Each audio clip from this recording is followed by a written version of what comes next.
The following program is intended for mature audiences. A democratic republic of sports.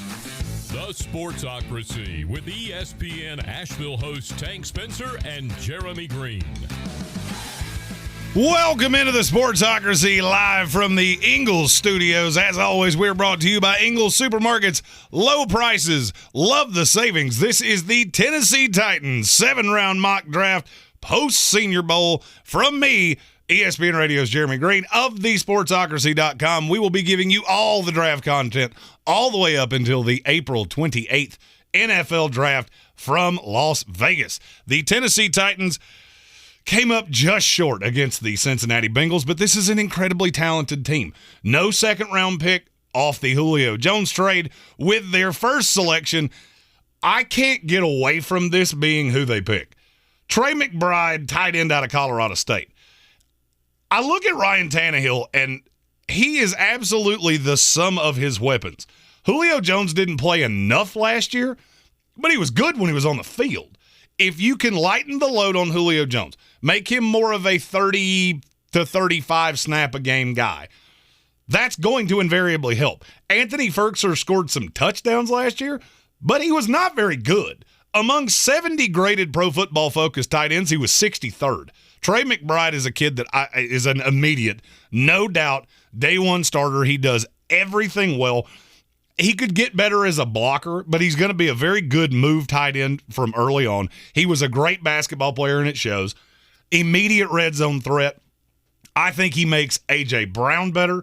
I think he makes Julio Jones better, and he certainly makes Ryan Tannehill better. I think that's one of the biggest needs for the Tennessee Titans.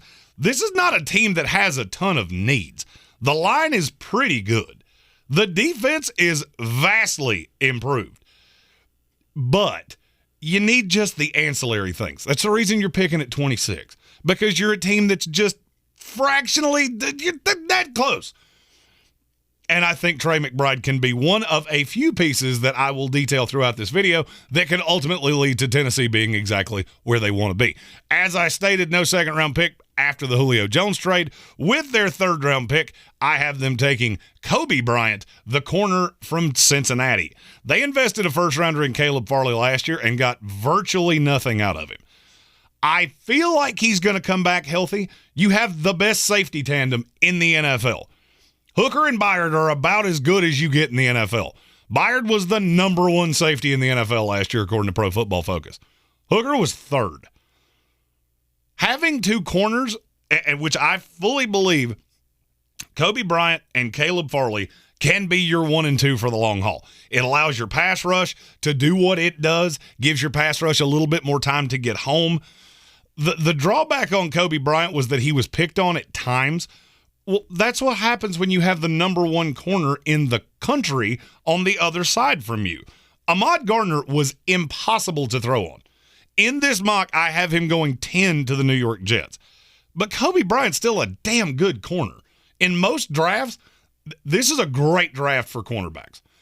At 26, there wasn't one of the high-level ones left. Trent McDuffie was gone. Roger McCreary was gone. Obviously, Sauce Gardner, Derek Stingley, they were all gone. Well, there's a drop-off from there, and I feel like Kobe Bryant's in the mid to bottom of that next tier. Getting him at 90 would be tremendous. If there was something he had to work on, agile receivers really mess with him. So the shift, he's not a slot corner. I've heard a couple people say that. It makes absolutely no sense to me. He is an outside line up on your big receiver because he is very good and he is very physical. Good tackler. If there's anything I would say, he's not great in zone. He's not bad in zone. But that's just an element of his game that he needs to work on. I feel like he fits perfectly with the Tennessee Titans right there at number 90. If you have guys that you would like to see your team drafted, you're a Titans fan, whatever the case may be, leave those in the comments. I answer them personally every day. So if there's a player you don't see in this mock and you would like to know why I didn't take them or where they went or how they would fit with your team, feel free to comment those. I answer them every day. With their next selection in our little post-Senior Bowl mock draft, at number 129 in the fourth round, they take Brian Assamois, the linebacker from Oklahoma. This is a weird grade for me because there are people that think he's a back end of the second round pick, and I don't see that. It's not because he's not good. It's because there are a billion linebackers in this draft, and I think there are several that are better than him. 6'1", 220, not overly fast. None of the physicals really blow your mind. And there's some bad tape. I look at a lot of that and say that's because you played at Oklahoma and it's a conference that doesn't play any defense. Now, you see the flashes with him, the burst, the get off the ball, can rush from the interior it could be an interior linebacker. That's how I see him fitting with Tennessee, and gives you something as a pass rusher. Now, in coverage, he's not a liability. He's one of the better, in my opinion, he's one of the better coverage interior linebackers in this draft. Obviously something you could work on. Very sound tackler. Can get blown up in space. Pulling guards, it's because he's so damn small. But putting him on the inside of Bud Dupree, I think you can get the most of him. He becomes a piece for Mike Vrabel to work with. With their second fourth-round pick, the Tennessee Titans at number 142 take Luke Godeki, an offensive tackle from Central Michigan. 6'5", about 320. Much better run blocker than he is pass blocker right now. Needs to work on the pass blocking technique. Very mobile, very agile. He falls into that dancing bear category of this kid moves way better than you think somebody that size should. He can come in immediately. I don't necessarily think he's a starter immediately, but you don't really need it. Could he replace, could he go in at right tackle? Absolutely. If you need it, if that's what you wanted him to do, he could do that. I think he fits better as a swing tackle to start with, to help in the run game. Obviously, the Titans offense goes as Derrick Henry goes. We saw that once he went down, the atrophy of the team. This is a kid that steers into that. Can he? And I think he's your right tackle for the future. I believe very highly in this kid. I'm a little higher on him than the rest of the industry. Where he wound up in this mock is about where everybody else has him pegged. I actually think he's better than that. I could see him going the back end of round 3, but if he were available to Tennessee right there, he would be an elite selection. Be sure to like this video if you're a Tennessee Titans fan, if you're not a Tennessee Titans fan, if you like these selections, if you don't like these selections, be sure to like this video, subscribe to the channel so you know every time we put out draft content, which we will do throughout the entire process. We'll be doing player profiles. We will do 3 mock drafts, 7 rounds each. Every team will be broken down just like this. The next one will come after free agency, after the combine, with who the teams were interested in. So then it will become, who is your team talking to? These are the guys that I look at and say, they're a fit. The next one will be, who did you talk to at the Senior Bowl? Who did you talk to at the Combine? Who have you shown a vested interest in? With the Titans' next selection, number 168, 5th round, Jaquari Roberson from Wake Forest. This is a kid that's just a gamer to me. Height, weight, speed's not incredible. 6'1", about $180. Gonna have to add good weight to the frame, but I do think he can come in instantaneously and be a weapon in the slot. He is a better version of Nick Westbrook-Akina. Not a great deep threat, but you already have that. You have that in A.J. Brown. I have a 4th-round grade on Robertson.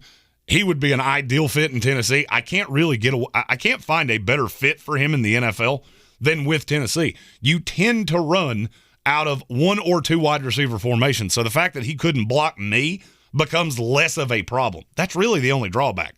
Doesn't spot the ball particularly well on deep throws, but he wasn't asked to do that.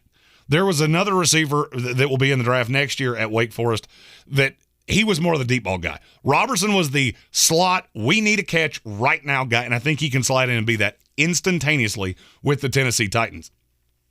2 picks in the 6th round to end it out for the Tennessee Titans. At 202, I have them taking Marquan McCall, the defensive tackle from Kentucky. This kid has a very specific fit in the NFL. He is a gigantic human. Kind of reminds me of Terrence Cody that played for the Ravens and played at Alabama. He's 6'3", about 350. He's not a great tackler. He's not very fleet of foot. But he gets surge, especially against the run. And he's a better pass rusher than people think. There was a lot of talent on that Kentucky defense. The thing that makes me nervous about him is weight. His weight has fluctuated. There have been times that he looked markedly heavier than he is listed. That always makes me nervous. And he has short arms. Short arms for a defensive tackle, if you're just the Grady Jarrett type of run stopper, which I don't think he'd ever be that good, but he can play that role in a lesser way. He is a 3-4 exclusive player, and I think in time, he could slide in between Autry and Jeffrey Simmons as your true nose tackle.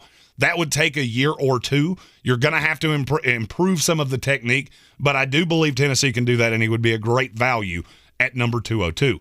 With your final pick, 218 in the 6th round, a guy whose name I have mispronounced for about as long as I can remember, Tyler Algier, running back out of BYU. This is a kid that is really, really good between the tackles. That's currently what he does. He has a very Austin Eckler-type body build. He's about 5'11", 205. Built like a brick shithouse. Got tremendously thick legs. I think he takes some of that workload off Derrick Henry. He can be that second back. Where this pick gets separated of, is it just a depth running back or is it an actual value? I think with the right coaching, he could turn into an Austin Eckler-type back. Good speed, especially for how he's built. I think he's going to run right around a 4.4. He could turn into that receiving back. He has good hands. He has very bad technique. And that, to me, just comes from it's never been taught to you. He gets into the league, gets some high-level coaching. I could see this being one of the steals of the draft. There are people that think he's the 5th best running back in this draft.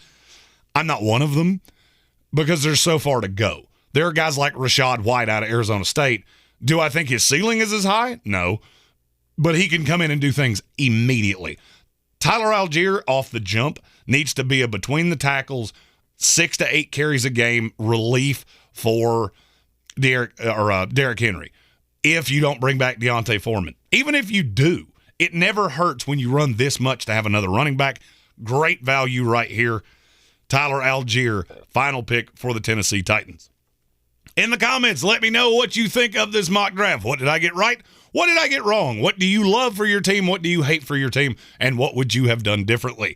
As stated before, be sure to like this video if you liked the content therein. Subscribe to the channel so you'll know every time we put out Tennessee Titans content. They are nicely sandwiched into playlist, team by team, all 32 teams in the NFL. We will do 3 of these mock drafts. This is the first of 3 pre-Senior Bowl. Do one after the Combine and free agency. Do another the day before the NFL Draft. I am Jeremy Green of ESPN Radio, Asheville, and thesportsocracy.com. Thank you for checking out our Tennessee Titans 2022 7-round post-Senior Bowl mock draft. As always, we're brought to you by Ingles Supermarkets. Low prices, love the savings.